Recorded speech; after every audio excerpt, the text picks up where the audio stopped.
you don't know how you feel about companies getting bought out by the big conglomerates. I really don't. I'll tell you this way, and I don't know if this is going to make you feel any better or make you feel any worse. It's always been this. Everybody wants to make a buck.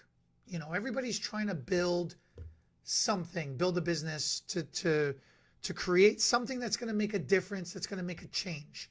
And everybody wants to leave their mark on the world, right?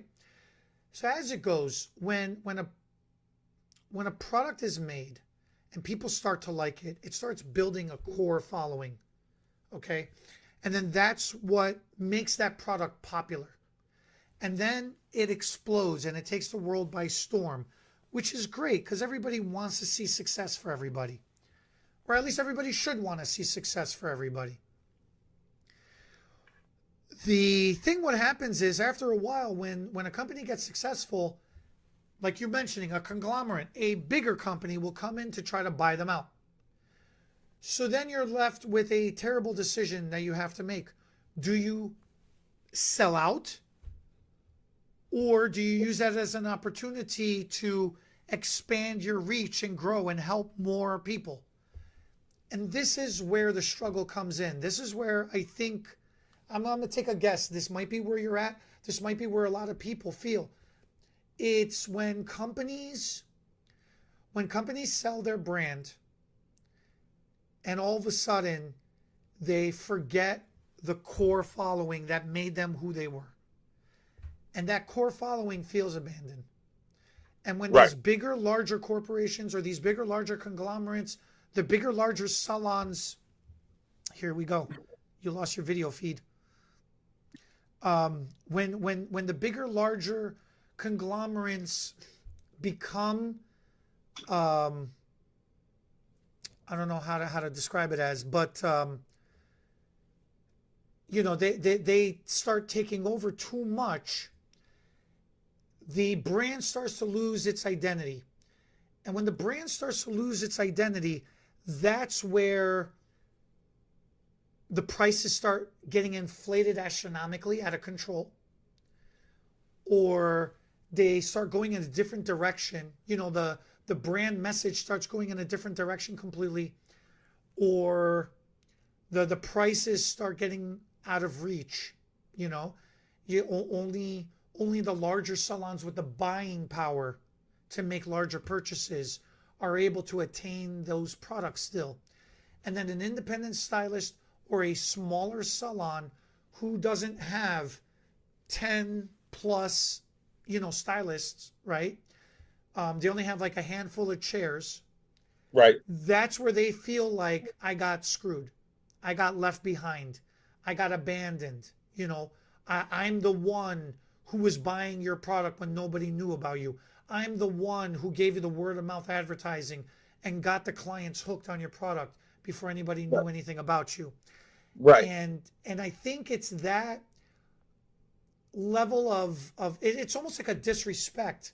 The stylist feels disrespected. Mm-hmm. Agreed. And it puts a really foul taste in somebody's mouth. You just lost your video feed again. I don't know what is going on with They feel like, I don't know how else to describe it. And it's not that hard to just keep doing your brand message the way you're doing it. Unfortunately, what ends up happening is the flip side of that coin. You go into business with all the best intention in the world, but then what ends up happening is you get bought out, you lose your decision-making ability. And now these big corporations, these big conglomerates, they just put you as another staple product in their portfolio with every other staple product that they've acquired. And then that's it. Like the creator doesn't really have a say no more in what their product was. So sometimes they don't even get to decide that their brand messaging got taken away from them, Right. Right. So that's, I don't know if that's kind of makes you feel any better or make you feel any worse. Well, once again, I get it. If I owned a company and I get, and you've ridden the pony as long as you could have, as you have, and it's time for something new. Why not make some money and move on? And I know, I get it. Oh, selling out to the man and all that, but I mean, come the end of the day, I mean, it's all about making money, isn't it? It's all about making money, but how do you make that money? That's the thing. What everybody gets upset about. There Right. is, I mean, if you look at society's an interesting thing. Making money is a good thing, but how you make that money is what people judge. Because right now, you say, "Oh, that guy's got so much money, to hell with him."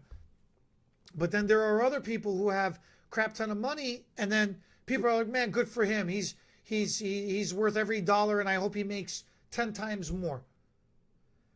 So it really comes down to the respect. I really think Right. it comes down to the respect in Right. how it's presented, how it's evaluated, and how it carries on. And I think that's really what it comes down to.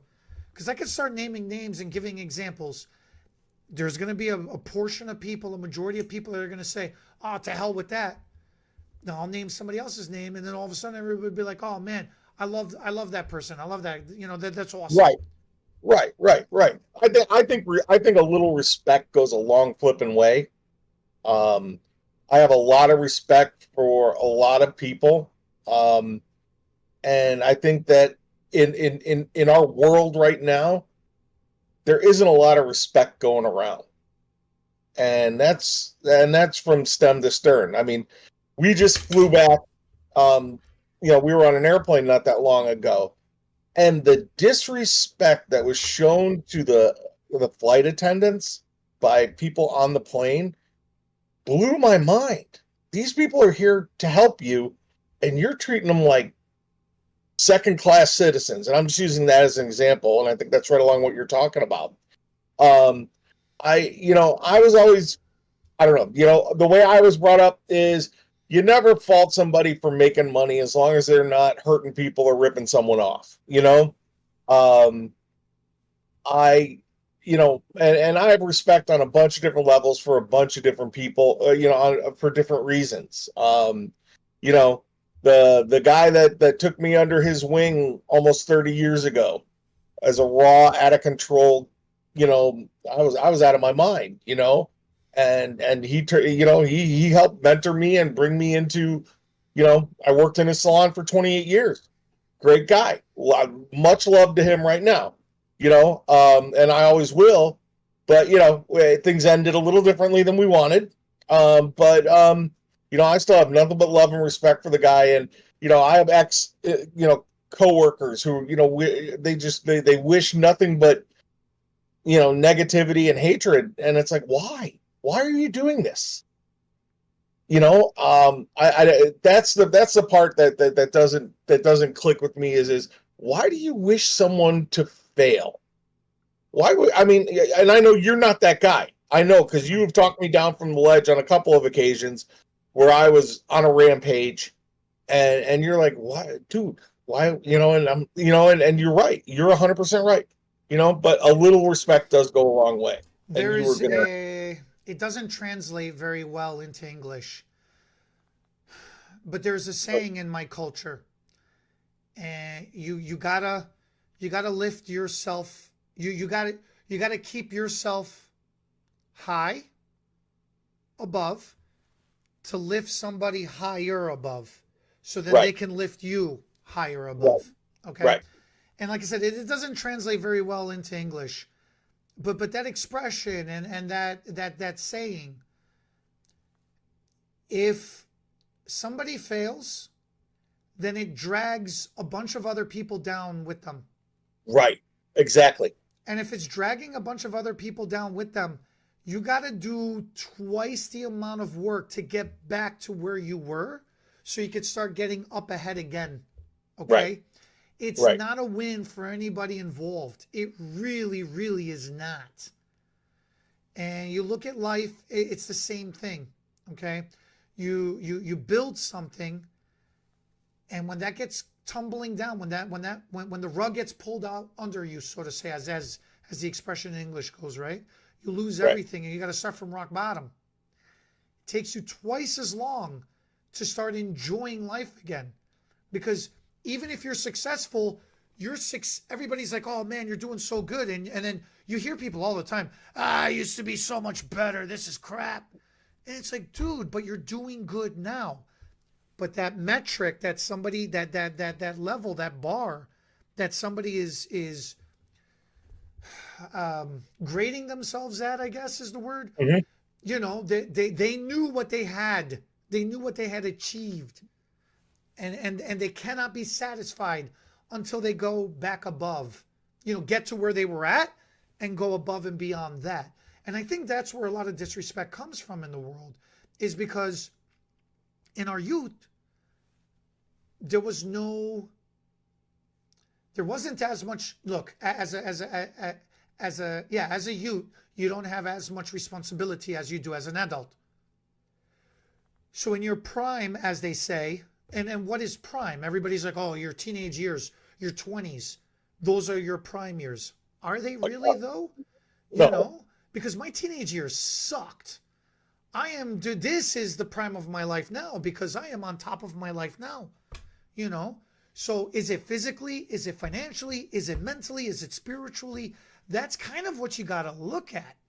And if somebody's not happy at this time in their life now, and they're comparing the high point of their life to whatever it was, like the Al Bundy syndrome. You know, I scored four touchdowns in high school, you know, and like that was the peak of his life, right? And I understand if that was the peak of your life, and now you've hit the bottom of your barrel. Are you really stuck? Are you really, really hostage? Because you're holding yourself hostage. What are you willing to sacrifice to get back to those glory days?